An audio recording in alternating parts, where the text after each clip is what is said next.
Bird species are one of the major tags that we monitor. The target species include resident and migratory species. These migratory species would often utilize habitats across West Africa during the wintering period in Europe. But in the recent times, there has been a shift in the ranges of some bird species. They are now moving to places that they were not sighted in the past, and probably due to impact of climate change or food availability. The data we collect helps us to answer some of these questions. At some point this year, our researchers from Finland noticed that the lesser black-backed gull was utilizing spots across Nigeria, which is one of the ranges they've never recorded for the bird because they are tracked with GPS locators. And two major areas they were utilizing was Lagos and Cross River. Because we're in the bird life cycle, they got in contact with us. And so we're here to look at some of the sites that the bird reportedly uses, and to also see if we would capture some of that species.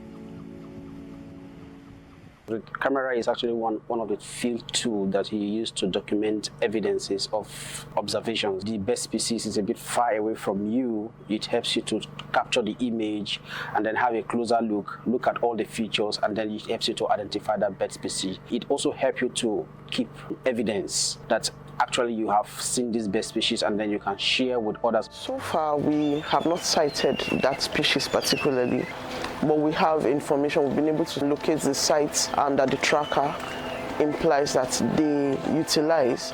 And so this gives us some level of information.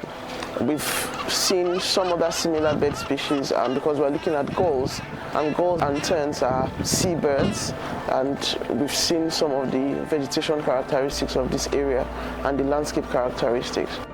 The GPS locators already give that primary success.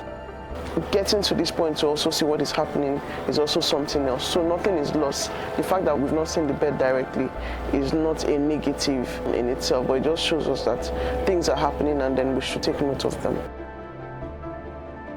The particularly ringed birds are 2 or 3 of them, and they were ringed in Finland, which is what you call their home range. The other sites here now is their wintering location.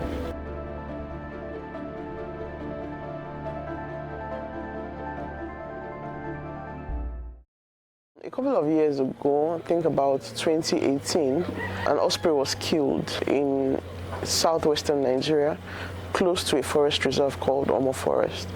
And some rings were retrieved, and these rings were handed over to a reverend father.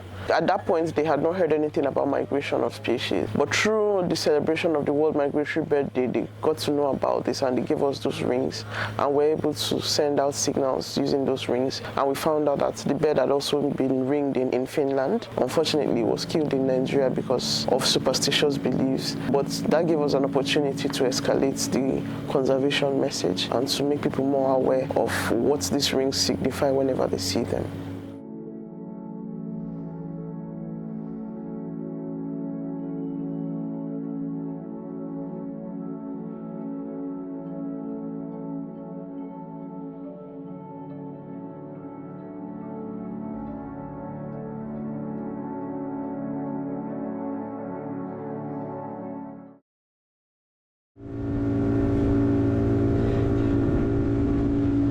The winter period is building, and we're going to start seeing a lot of migrants coming in. This area that we are is part of the African Eurasian flyway that migratory species utilize during this period. And we're going to start seeing migratory terns, gulls, waders, ospreys, sandpipers, all of those marshland species. Some ducks that are intra-African migrants we're also going to be observing during this period. Bird watching, basically, you need a pair of binoculars, you need an identification kit, so probably your field guide, you need field notes where you need to collect data, or currently we have mobile applications that help to make that easy, which is what we use to avoid the carriage of so many items when you go to the field. The Bird Laser app is what I use for data collection. It's also a real-time data collection app where every observation entered carries all the information time, GPS coordinates, and the number of birds, and any other characteristics you want to also capture. The ABC app is also a bird identification app. In place of carrying field guides that can be very bulky sometimes, you see the species and you're not able to get very clear footages or clear vision of the species. You pick out the main features and you're able to confirm using the ABC app.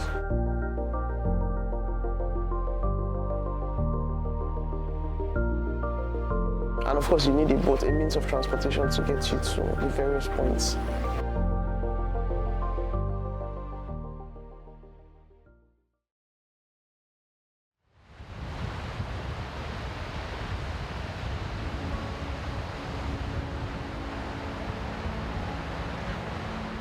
Birds coming all the way from Finland to Africa, they don't have to go through the rigorous process of flight booking, getting visa, going through immigration rules. There is nothing like drug enforcement. There is nobody checking them for cocaine and all that. So they all just move and then get there. All they look out for is food, conducive environment. So it tells you how simple nature is.